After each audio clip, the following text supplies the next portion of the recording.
curva dei contagi sale seppur di poco oggi in Calabria, mentre scende il numero dei decessi rispetto a ieri. Oggi se ne registrano 4, 2 nel Reggino e 2 nel Vibonese. Ore d'angoscia nella RSA di Aprigliano, contagiati dipendenti e ospiti. L'appello è del direttore sanitario, servono urgentemente infermieri. Sindacati in piazza a Catanzaro per protestare contro il ritardo nella nomina del nuovo commissario. Urge una svolta nel disastrato comparto della sanità. Proteste a Rende contro lo spostamento del servizio di fisiochinesiterapia da Cosenza a Rende per ampliare il servizio di neuropsichiatria infantile. Cosentino, 33enne, uccide la compagna a Roveredo al culmine di una lite. L'uomo si è poi costituito ai carabinieri.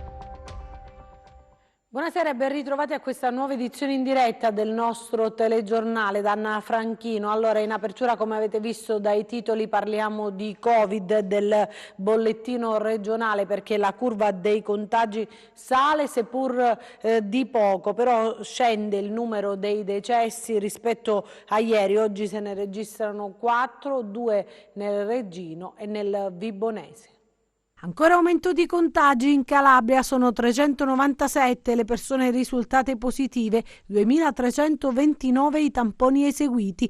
In totale le persone risultate positive al coronavirus dall'inizio della pandemia sono 15.256, quelle negative 329.728. I casi confermati oggi sono così suddivisi: 102 a Cosenza, 61 a Catanzaro, 59 a Crotone, a Vibo Valentia 11 e a Reggio Calabria 164. Aumentano in maniera esponenziale anche i ricoveri ospedalieri su tutto il territorio, sono 428 in reparto, mentre sono 45 in terapia intensiva. I decessi oggi sono 4, 2 nella provincia di Vibo e 2 nel Reggino. Ma vediamo adesso quali sono i dati in tutta la regione, ce li spiega in questa intervista Rubens Curia. Un'istantanea della situazione in Calabria nella cosiddetta seconda ondata del coronavirus ce la fornisce Rubens Curia, medico portavoce di comunità competente. La situazione è una situazione abbastanza preoccupante perché io ho esaminato l'ultimo mese confrontandolo con gli altri 8 mesi. E allora noi il 25 ottobre avevamo in Calabria avuto fino al 25 ottobre 106 decessi. Al 29 novembre i decessi sono 250, anzi uno adesso 251, cioè 145 persone in un mese sono morte in Calabria per Covid contro le 105 morti in 8 mesi. Quindi questa dà il senso intanto della gravità. Ma se andiamo a vedere ancora i ricoverati nei reparti di malattie infettive e di pneumologia, il 25 ottobre erano 106, ieri erano 425, 106, 425 in un mese. In terapia intensiva erano 10 il 25 ottobre, ieri 43, quindi quadruplicati. Ma poi l'altro dato incredibile è quello che il 25 ottobre in isolamento domiciliare, cioè persone che devono essere seguite dalle USCA, quindi pauci sintomatici o gli asintomatici, il 25 ottobre erano 1897, ieri erano 9806. Quindi questo è il dato per cui il fatto che noi ascoltiamo i telegiornali e tutto il resto, ho avvertito questa esigenza io, cioè nel senso che la situazione è fortemente impegnativa in Calabria. Non è un caso che abbiamo noi le terapie semi-intensive che ormai non hanno più posto, tant'è che nel Cosentino sono stati trasferiti negli ospedali, negli SPOC, gli ospedali generali, lo stesso a Reggio Calabria, un po' dappertutto. Quindi bisogna mantenere la guardia molto alta, no? E finalmente mettere in campo 37 USCA, perché ricordiamoci, le USCA servono per seguire a domicilio i pazienti paucisintomatici o asintomatici e non intasare quindi i reparti di malattie infettive e di pneumologia che ormai sono completamente intasati. Ecco, il 29 marzo la Santelli fece il DPGR dicendo ai commissari straordinari delle aziende: istituite 37 USCA. Loro non li hanno istituite 37 USCA. E intanto sono ore di angoscia nella RSA di Aprigliano, nel Cosentino, dove risultano contagiati dipendenti e ospiti. L'appello è del direttore sanitario che dice servono urgentemente infermieri. Villa Bianca era un'isola felice fino a qualche giorno fa, poi nella RSA di Aprigliano è riuscito ad entrare il Covid e in poco tempo ha contagiato almeno 26 persone tra ospiti e dipendenti. Un focolaio che potrebbe avere conseguenze drammatiche considerata l'età dei degenti e le difficoltà che si stanno affrontando per assicurare l'assistenza all'interno della struttura, considerato che 11 OS, l'ultimo lo ha preso dopo 6 giorni di attesa e mentre era in servizio, sono risultati positivi. Stamattina sono riuscito, con l'interessamento di alcuni colleghi e anche di qualcuno dell'USCA, di prendere, di assumere 5 OS, quindi ho messo un po' di calma nella situazione. Quello che purtroppo mancano sono gli infermieri e i medici, perché di medici ci sono solo io sono qua in struttura da ieri mattina alle 7 e non so quando andrò via perché non posso lasciare gli ammalati. Gli infermieri ce n'è una sola, quindi il mio è un invito, è un grido di aiuto, ho bisogno di infermieri. Al momento noi abbiamo 16 pazienti positivi che sono già in terapia, quindi alcuni già in via di guarigione, altri che ancora viaggiano un po' con qualche problemino. Alcuni il dottore Malomo li sta trasferendo stamattina, proprio perché la saturazione d'ossigeno non era ottimale e hanno bisogno di altri provvedimenti terapeutici. Ripeto, non sono soltanto quelli positivi, ma c'è un piano anche di pazienti che stanno tranquillamente bene dal punto di vista generale, non sono affetti da Covid ma vanno assistiti comunque, quindi io ho bisogno di infermieri. Congiurare il rischio che il contagio dilagasse anche nella comunità di Aprigliano, il sindaco ha organizzato uno screening effettuato attraverso tamponi antigenici, ma serve la collaborazione delle autorità sanitarie per evitare crepe nel sistema. Abbiamo rilevato qualche positività e li abbiamo isolati, abbiamo fatto l'isolamento domiciliare attraverso quarantena, atto che sto denunciando da più mesi. È un atto teoricamente illegittimo perché noi le quarantene potremmo farli solo in caso di tamponi molecolari, ma abbiamo preferito rischiare e fare le quarantene per evitare poi un eventuale diffondersi del contagio. Oltre a questo, chiaramente, come dicevo, abbiamo costituito un'USCA comunale fatta con dei volontari che ci daranno una mano. Questa mattina lo pneumologo dell'ASP Giovanni Malomo ha effettuato un controllo sui degenti per valutarne le condizioni e l'opportunità di trasferimento in strutture ospedaliere. Stamattina in Villa Bianca abbiamo visitato tutti i pazienti positivi indicati dal direttore sanitario e in particolar modo ci siamo soffermati su 5 pazienti su cui abbiamo fatto emogas e altri. Abbiamo visto che c'è una grave insufficienza respiratoria e per tale motivo vanno portati in strutture idonee ospedaliere dove possono essere supportati non solo dall'ossigenoterapia ma da altri tipi, ventilazioni, alti flussi, casco e quant'altro. Per questo motivo ho già chiamato il 118 e ringrazio il dottor Borselli e tutta la direzione strategica che mi ha dato la possibilità anche in questo momento difficile di poter trasferire queste persone giù e vediamo come dobbiamo suddividerli nell'ambito della giornata. Inoltre faccio un appello anch'io ai colleghi dell'USCA perché se c'è la disponibilità di venire a aiutare almeno per alcune ore, mezza giornata, il dottore Sprovieri in modo da dargli il cambio.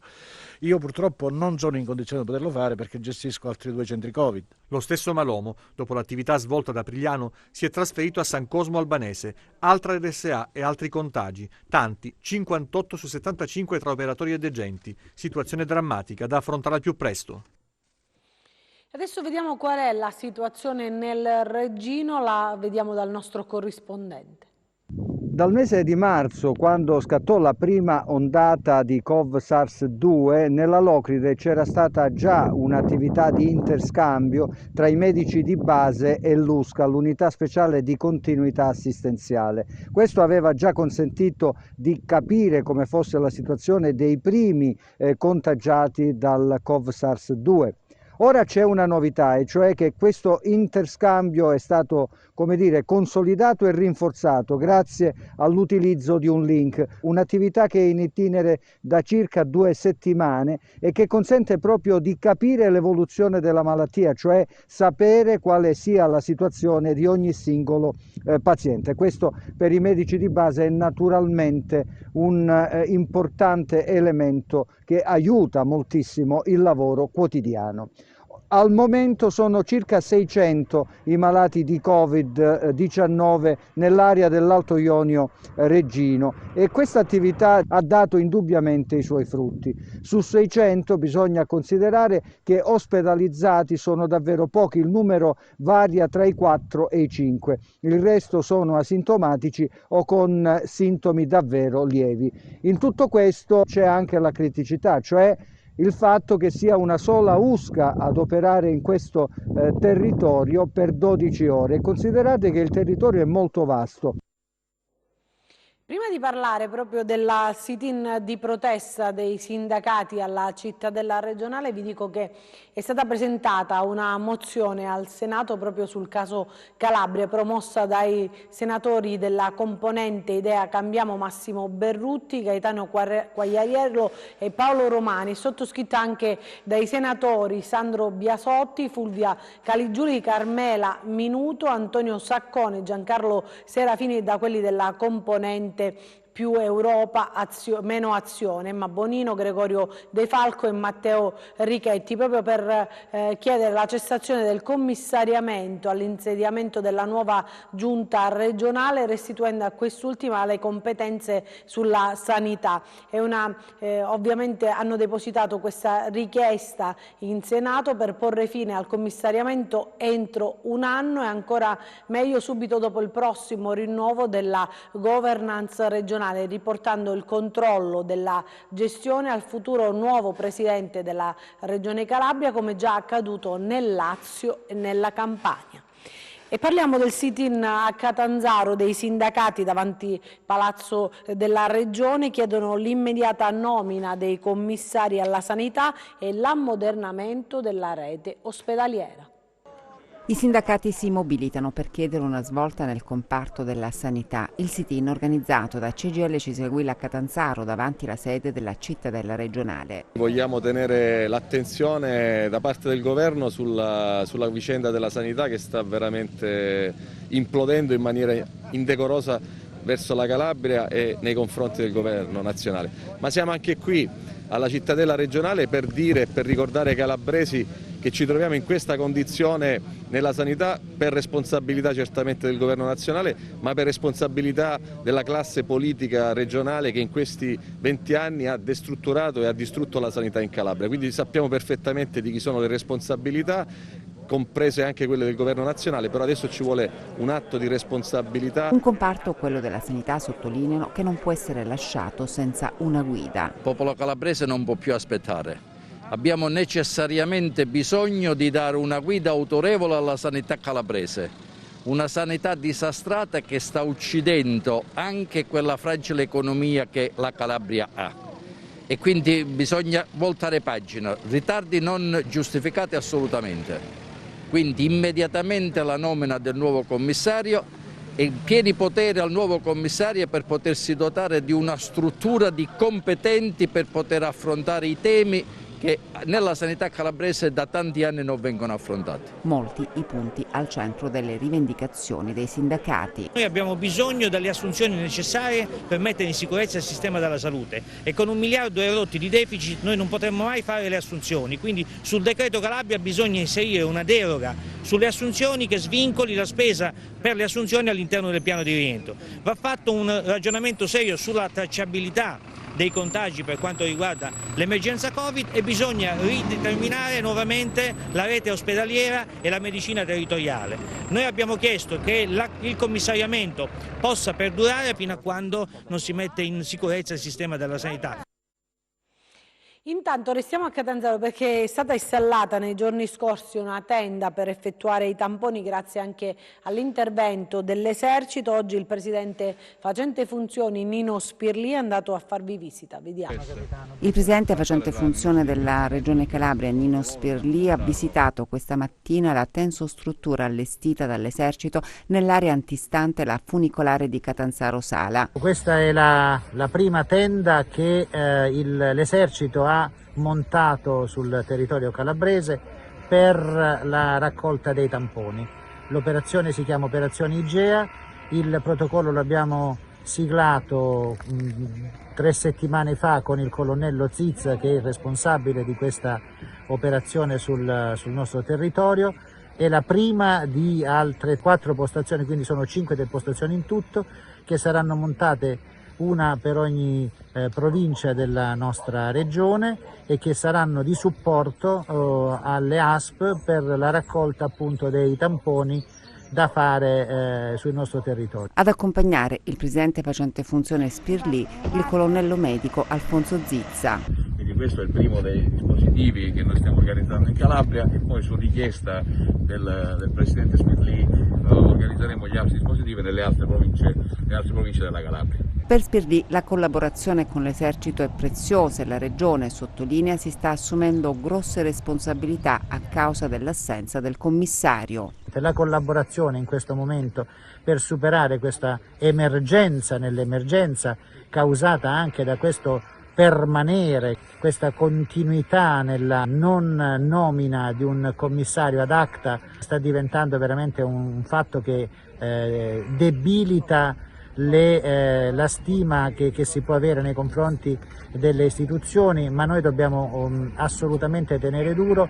I cittadini calabresi sono invitati da noi a mantenere sempre il grande rispetto per le istituzioni, per i comuni, per la regione, per il governo, perché la nostra interlocuzione costante e continua sta portando comunque i suoi frutti. E adesso parliamo dell'intricata situazione Covid nel territorio di Corigliano Rossano e ce la spiega il sindaco Flavio Stasi. Lei è stato uno dei primi che ha detto a Rossano, nella città di Corigliano Rossano, voglio un reparto Covid, però datemelo in maniera attrezzata e partirà insieme al laboratorio solo quando ci saranno le condizioni giuste. Semplicemente, questo è quello che mi ha riferito il dottore Malomo, semplicemente sono stati sospesi nuovi ricoveri. Considerate che il reparto potrebbe ospitare 14 pazienti, il reparto è pieno, ma il dottore Malomo ci ha anche tenuto a precisare che ha bisogno di personale ed è quello che io ho chiesto al commissario Bettellini e che sembra che in questi giorni stia arrivando. Dal 19 novembre il laboratorio non si è fermato un giorno. Il lavoro da fare è tantissimo e con la carenza storica purtroppo di personale che abbiamo nei nostri plessi ospedalieri si fa difficoltà. C'è stata grande sottovalutazione. Per molti mesi si è pensato che la seconda ondata sarebbe stata semplicemente una roba scritta sulle carte e infatti non hanno fatto i lavori nei pronto soccorso, non avevano fatto i lavori per il laboratorio che è partito molto in ritardo e non hanno accelerato le procedure per assumere personale. Questa è la grossa responsabilità della governance sanitaria calabrese che riguarda Corigliano Rossano, ma penso che riguardi tutti i plessi ospedalieri. In questi giorni si sta facendo un grande lavoro, il Dipartimento Prevenzione sta facendo un grande lavoro, stiamo molto meglio adesso con i numeri che sembrano grandi rispetto a 10 giorni fa in cui non c'erano numeri ma perché non si stava tracciando nulla. Dobbiamo semplicemente avere un po' di pazienza, continuare a rispettare le regole e sono certo che anche grazie alle infrastrutture di cui siamo riusciti a dotare il territorio ne usciremo al più presto. Adesso ci spostiamo a Rende, cambiamo argomento perché c'è stata una protesta questa mattina contro lo spostamento del servizio di fisiochinesiterapia da Cosenza a Rende per ampliare il servizio di neuropsichiatria infantile. Tutto ciò non deve esistere più in Calabria, dobbiamo ribellarci tutti e dare voce al popolo. L'ennesima protesta dei cittadini questa mattina a Rende dopo che il capo del distretto rendese ha disposto il trasferimento del servizio di fisiochinesiterapia da Contrada Lecco a Cosenza presso il polo di Serraspiga. Anziane a mobilità limitata, disabili, devono spostarsi, non è logico. Stiamo protestando come cittadinanza perché questa è una scelta fatta dalla commissaria, ma è una scelta sbagliata. Ci sono fior di persone esperte in salute in questa università, perché non consultarle? Il trasferimento del servizio da Rende al polo di Serraspiga è stato disposto per consentire l'ampliamento del servizio di neuropsichiatria infantile, anch'esso in sofferenza a causa della carenza di spazi. Il provvedimento è stato dichiarato temporaneo, ma gli utenti sono scettici e convinti che, come spesso succede nella sanità calabrese, lo spostamento dei servizi da temporanei diventano poi definitivi. Stanno tentando di mettere, ma noi non ci cadiamo in questa trappola, in contrapposizione i bisogni della fascia degli anziani e i bisogni della fascia dei bimbi, degli adolescenti. Noi vogliamo che sia un servizio sia l'altro, sia qui sul territorio di Rende. Pensate a tutte le persone anziane che per una caduta hanno bisogno di riabilitazione e resterà a casa e resterà immobile, perché se non c'è la riabilitazione tu perdi la possibilità di vivere in maniera autonoma. Quindi un impoverimento di vita, una qualità di vita ridotta e una rabbia che cresce, tanti problemi nelle famiglie, una rabbia che cresce, non avete idea quanto, quando sei dalla parte dell'utente. Un duro colpo per i nostri nonni che troppe volte, come in questo caso, sono poco ascoltati e poco tutelati dalla sanità e da un mondo che spesso non riconosce il loro valore. A loro, che mantengono in vita la saggezza del nostro paese e raccontano la storia vissuta sulla propria pelle e vista con i propri occhi e a volte, senza accorgercene, sono ancora loro la colonna portante della società moderna. Voglio morire di altro e non perché non posso avere il diritto di fare fisioterapia. Voglio camminare con i miei piedi ancora. Gli impianti da sci e il sistema vacanze, parliamo di un altro argomento invernale, che sono fondamentali proprio per la nostra economia, riapriranno quando l'epidemia si sarà raffreddata. Queste sono le parole del ministro Francesco Boccia. Dice: speriamo nel giro di un mese e mezzo i ristori saranno garantiti per tutte le attività che però non potranno aprire. Quanto ha detto il ministro proprio alla conferenza Stato-Regioni. Intanto vediamo qual è la situazione in Sila, ce la spiega William Lo Celso. La situazione che stiamo vivendo oggi sull'altopiano è davvero difficoltosa, le strutture hanno lavoricchiato nell'autunno, poi sono chiuse o praticamente inattive dai primi di novembre. L'eventuale mancata apertura di Natale per noi sarà un danno economico e morale. Sappiamo tutti che c'è qualcosa che non può essere messa dietro a niente altro e quindi la salute, la vita umana è certamente l'interesse primario, per cui se ci sarà un reale pericolo saremo con responsabilità pronti ad affrontare questa chiusura, ma con altrettanta serietà e responsabilità ci aspettiamo che qualcuno ci dia una mano. Non possiamo lasciare che delle attività possano essere chiuse definitivamente, anche perché questo significherebbe a catena riversare il danno su tanti ragazzi, tanti lavoratori che confidano nel nostro operato. Quindi ci aspettiamo un intervento immediato. Già sarebbe opportuno intervenissero su quelli che sono i nostri costi fissi, luce, gas, nettezza urbana, pensi le strutture alberghiere pagano un canone RAI, un canone SIAE per ogni TV che è messo nelle camere, quindi sono tutti servizi dei quali certamente non stiamo utilizzando, che comunque gravano su di noi.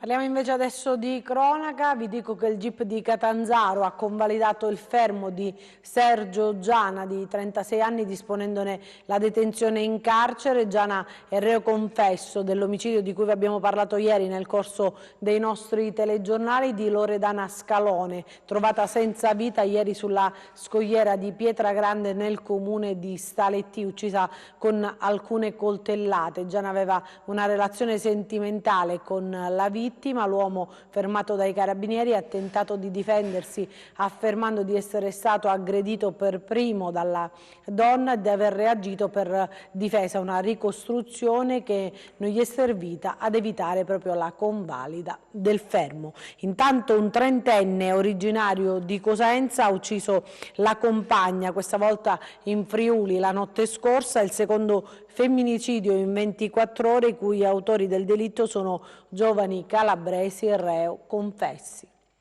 Un infermiere originario di Cosenza, Giuseppe Forciniti, 33 anni, ha ucciso con diverse coltellate la sua compagna a Roveredo di Piano in Friuli. È stato lui stesso a confessare in questura a Pordenone.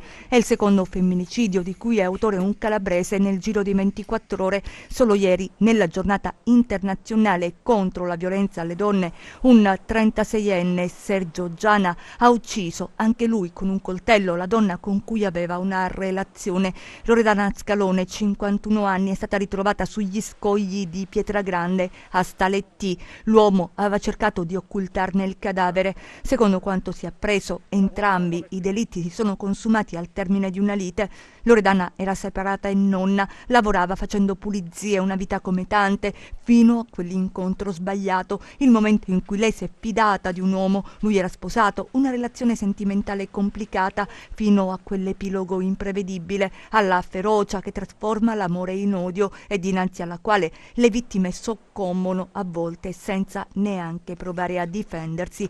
Per entrambi i colpevoli si apriranno le porte del carcere, la giustizia farà il suo corso, restano però i lutti, tanti perché, i luoghi testimoni di segreti, le vite spezzate di donne che non hanno potuto chiedere aiuto. Cresce sgomento e paura in un momento, quello della pandemia, del lockdown leggero, in cui continuano a consumarsi veri e propri drammi. Cambiamo ancora argomento, parliamo dei tumori del colon retto che sono al centro dell'importante appuntamento scientifico in programma domani, un webinar presieduto dal dottor Bruno Nardo, direttore della chirurgia generale Falcone a Cosenza. Si occuperà soprattutto della prevenzione delle patologie neoplastiche. Ricerca e strategie terapeutiche al tempo del Covid per i tumori al colon retto. Domani il webinar presieduto da Bruno Nardo, direttore dell'unità operativa complessa della chirurgia Falcone a Cosenza. 3 sessioni per l'incontro scientifico dal risvolto pratico, consiglio per i pazienti ad effettuare i controlli. Il messaggio principale che si vuole lanciare in questo periodo di pandemia da Covid-19 è che lo screening per i tumori del colon retto e per altre patologie oncologiche non si deve fermare, perché altrimenti è stato dimostrato che il ritardo che si sta accumulando in questi mesi porterà ad un incremento del numero dei decessi.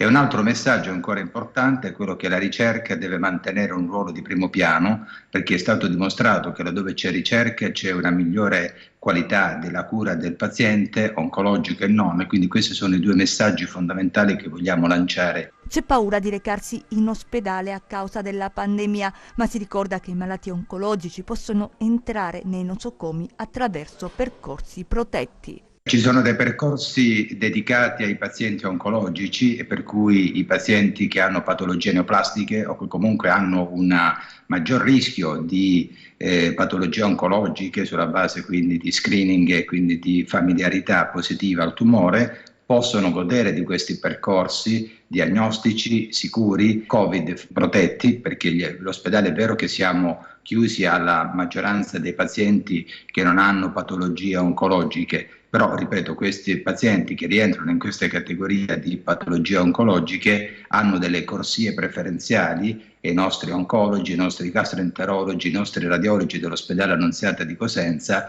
continuano a svolgere attività diagnostica nella patologia del tumore del colon retto. Adesso vediamo come ha chiuso la borsa.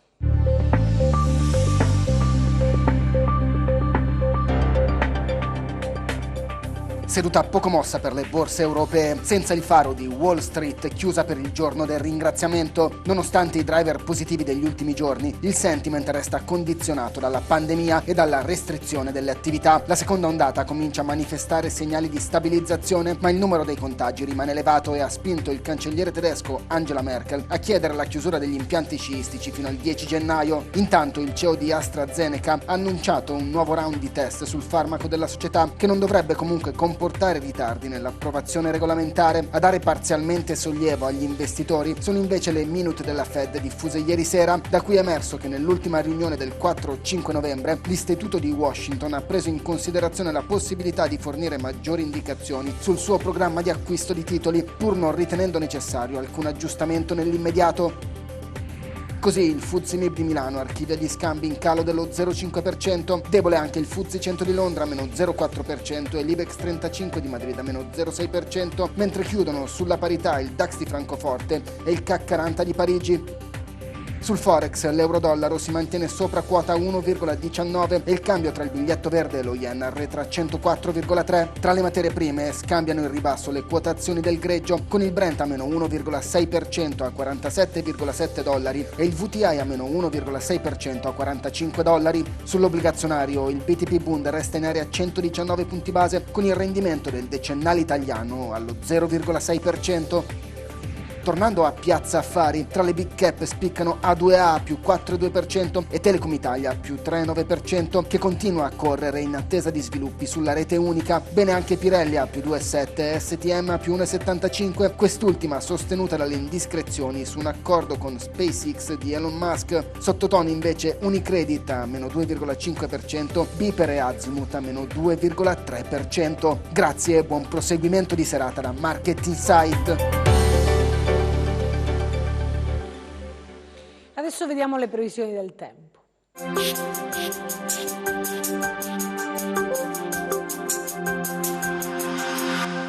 Ben ritrovati da Meteo in Calabria. I prossimi 2 giorni saranno caratterizzati da tempo tutto sommato stabile, favorito dall'aumento della pressione. Tuttavia insisteranno addensamenti sui versanti ionici con possibili ma deboli fenomeni. Durante il prossimo fine settimana in arrivo un probabile nuovo intenso peggioramento, ma di questo ne riparleremo meglio nelle prossime puntate. Le temperature resteranno stazionarie e leggermente al di sotto delle medie stagionali.